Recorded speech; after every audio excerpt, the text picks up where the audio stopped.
ակնկալները որոնք են այսօր, որ այստեղ եք այս ակցիային մասնակցում եք։ Ակնկալիքս հայտարարված է, որ ստեղ նիստ պիտի գումարվի կառավարության շենքում։ Այդ նիստում մեր արցախցիներս ակնկալում եք, որ պիտի մեր հարցը նույնպես դրվի ու այդ հարցը քննարկվի եւ ցանկալի է, որ իօգուտ մեզ որոշում արվի բանդի։ Նայեք, պահանջների թվում նաև նշում են ոչ միայն սոցիալական, այսպես ասած, առաջնային հարցերը, այլև Արցախ հավաքական վերադարձի հարցի առաջմղումը։ Որքանով է իրատեսական այսօր օրինակ այդ մասին խոսել եւ որ պարագայում եք դա հնարավոր համարում։ Իհարկե Արցախ վերադարձի հարցը միշտ պետք է լինի որպես առաջնային հարց, դա չպիտի անտեսվի, դա չպիտի մղվի մոռացության, այդ հարցը պիտի պահվի այնքան, մինչև կան նոր իշխանություններ, որոնք ի վիճակի կլինեն այդ հարցը դնել միջազգային ացիաներում, պարտադրել մեր հարևան երկրին, որ այդ հարցը պետք է լուծվի։ Իօգուտ մեզ խոսքը վերադարձի ու անվտանգության երաշխիքները նաև հաշվի առնելու։ Եվ պարոն Սարգսյան,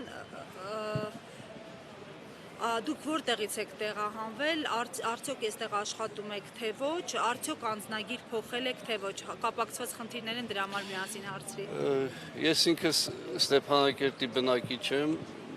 Բեռնի տեղահանվել եմ սեպտեմբերյան իրադարձություններից հետո։ Որտեղից։ Ստեփանակերտից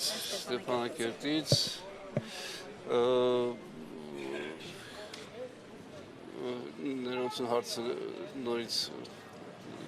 թարմացնեք հարցը։ Եվ փոխել եք անձնագիր, եկել եք այստեղ։ Ես ինքս շատ ավանդապար մարդ եմ, իմ անձնագիրս թողել եմ նույնը, ես Արցախի հաշվառմամբ, չնայած այստեղ ժամանակավոր հաշվառմամբ, բայց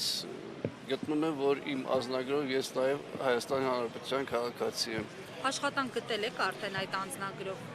նախկին, այսպես ասած։ Ես ինքս ինքնազբաղ մարդ եմ, մասնագետ, նկարիչ եմ, ինքս աշխատատեղ չունեմ։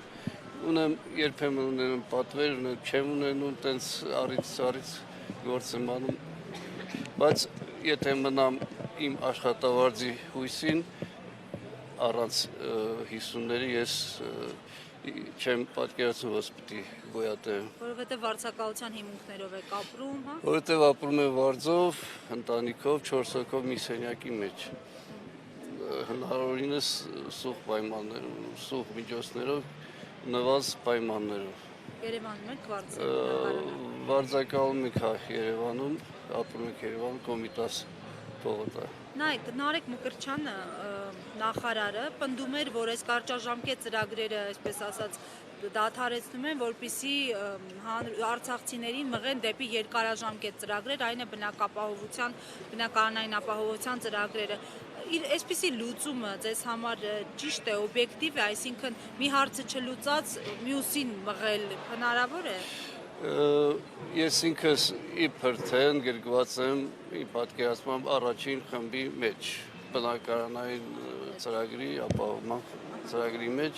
քանի որ ինքս Արցախյան պատերազմի երկրորդ կարգի հաշմանդամ եմ, բայց այդ ծրագրերը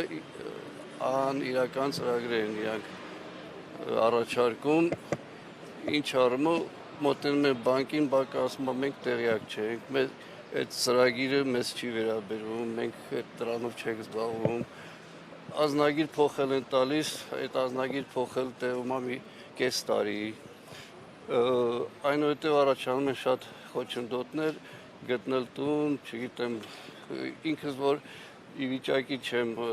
աշխատավարձի տեղեկանք ներկայացնել, որ ի վիճակի եմ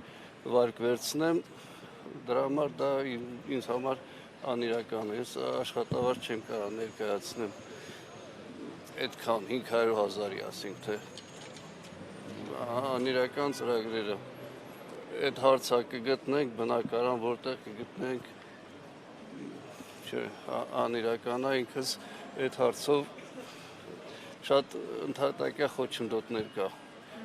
Մեր հարցերը ծրագիրը պարզաբանված չի, լրիվ թակարդներ է։ Շնորհակալ եմ, պարոն Սարգսյան։